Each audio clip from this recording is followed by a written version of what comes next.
ஒருவராக கருதப்படுகிறார். இவருக்கு மாருதி, ஆஞ்சநேயர், வாயுபுத்திரன் என்று பல பெயர்கள் உள்ளன. ராமாயண கதையில் ஹனுமான் ராமரின் பக்தராக காட்டப்படுகிறார். அஞ்சனா தேவி என்ற பெண் குரங்கிற்கும் கேசரி என்ற ஆண் குரங்கிற்கும் மகனாக பிறந்தவரே இந்த ஹனுமான் ஆவார்.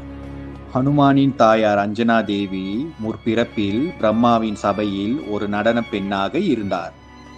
ஒரு தடவை ஒரு குரங்கு மனிதனைப் போல அமர்ந்து தவம் செய்து கொண்டிருந்த போது அஞ்சனா தேவி அதனை பார்த்து சிரித்து அந்த குரங்கின் மீது பழங்களை விட்டு வீசி விளையாடினார். உடனே அந்த குரங்கு தவம் கலைந்து எழுந்து ஒரு முனிவராக மாறியது. கடுங்கோபம் கொண்ட அந்த முனிவர் அஞ்சனா தேவியை பார்த்து, நீ யார் மீதாவது காதல் கொண்டால் அந்த நிமிடமே குரங்காக மாறிவிடுவாய் என சாபமிடுகிறார். தான் செய்த தவற்றை உணர்ந்த அஞ்சனா தேவி அந்த முனிவரிடம் மன்னிப்பு கேட்கிறார். தனக்கு